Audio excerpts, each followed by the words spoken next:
real talk, I want to talk about this, and all of a sudden, it done turned to 80 degrees in Detroit. But I want to spit on this real quick, man.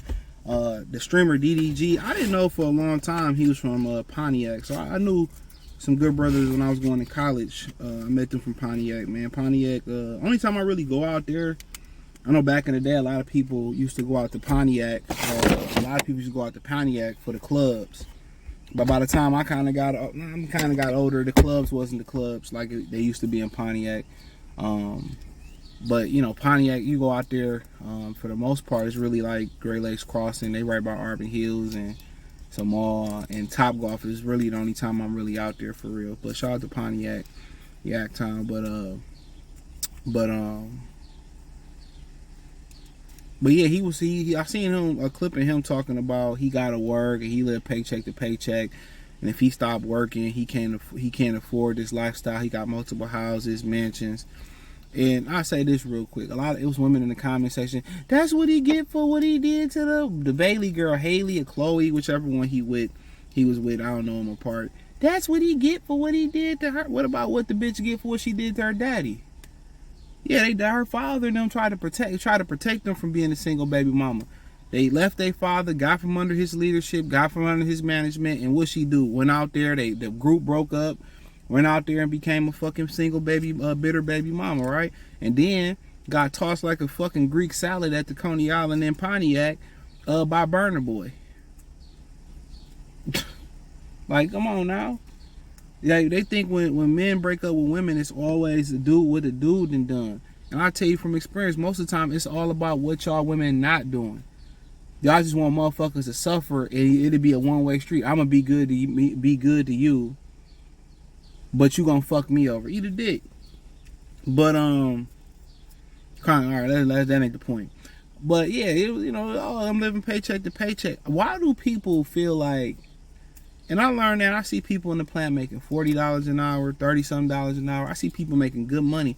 And I say this all the time on my main channel, man, that a lot of these people, when I heard Travis Kelce say his rookie year that he was running from his landlord because he couldn't pay his rent, this is what you have to understand. Y'all be like, how do athletes go broke?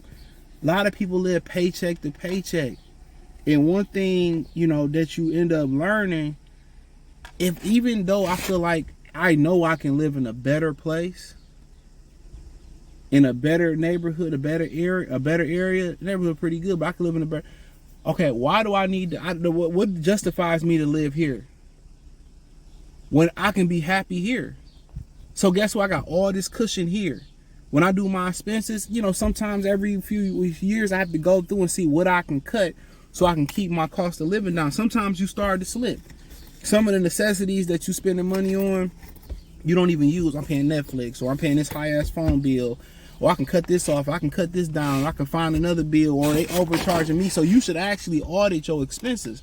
There's no point in having, in his position, there's no point in having multiple houses. There's really no point in having multiple cars. You paying insurance, registration, it doesn't make sense. You're saying it just to say you have it. Just to say you have it, you say, okay, I just got it, I'm stunned. Like, at the end of the day, all that stunting ain't gonna do but cause the wrong attention. All it's gonna do is, soon as they take your stream down, soon as an investment don't go right, soon as something go left, or you can't work, you can't speak, guess what? You ain't put no bread up, because all your bread is going to expenses. Baby mama here, child here, friend here, leech here, I'm fucking with these hoes, I'm buying this designer, and at the end of the day, he gonna look back when he fucked this all up, because in the streaming world and in the music entertainment world, you could be hot today and nobody tomorrow. Back then they ain't want me, now I'm hot, they still on me. You was hot and they don't want you, now you back where you at. It's simple, you can be gone tomorrow. That's a fact. You can be the hottest streamer today and be gone tomorrow. So a lot of these niggas feel like they need to have a lifestyle that people can admire. For what? As long as you got what you good to stream with. A lot of these niggas be wearing fake. A lot of the smart men wear fake jewelry. All right, Chad Ochocinco say all the expensive little toys I bought, my cars, I bought that with endorsement money. So But a lot of people do that in real life. They got gambling debts, they got marijuana debts. I hear people say, well, if you ain't got kids, everybody should have money if you don't have kids.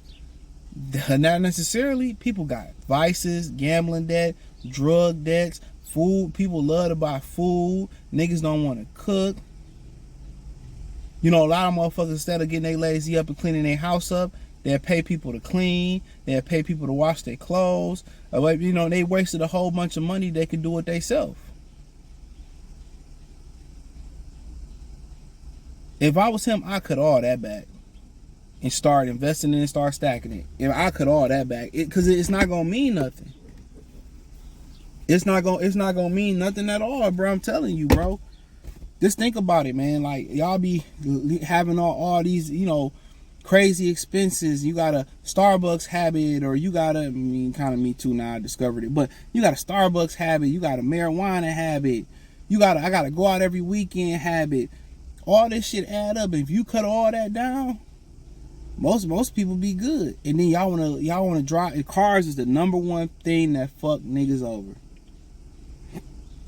You know, that's the number one thing that fuck niggas over. You get these cars, the note 900, the insurance 500. This going right then and there. You going out every weekend. Some niggas going out there, y'all getting DUIs. That's what I be just trying to preach to people, like, go without. Cook a few more times a week. You know what I'm saying? Watch if you keeping the lights on. Turn the lights off. Don't use as much water. You know, grocery shop. Come on. Oh, I need this designer. He put some designer on the other day. Nigga look like a fucking homeless person. You look goofy. You look goofy.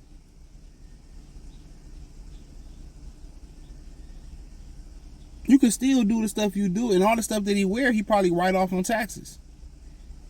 Write it off as promo, write it off as, you know, expenses and all that. That's cool. If I stop working, you make all that money. If I stop working, it's all, and that's the average American NBA players, all them the people. And one thing you notice about white people, Indian people in the neighborhood, they be worth $1 million, and they have a fucking 2000 Toyota Camry in the driveway. They don't have nothing luxurious.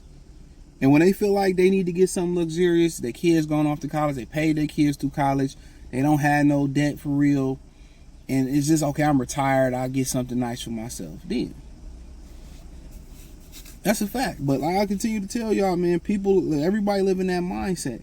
Nobody want to cut back until they force you to cut back. I'm telling you, cut back now. You know, live a comfortable lifestyle, still live a solid lifestyle, but all them extras, going out to eat all the time, going to party every weekend, believe it or not, going to party every once in a while, it makes it more memorable. Real talk. Going to shop every once in a while makes it a little bit more memorable, but who am I? Peace.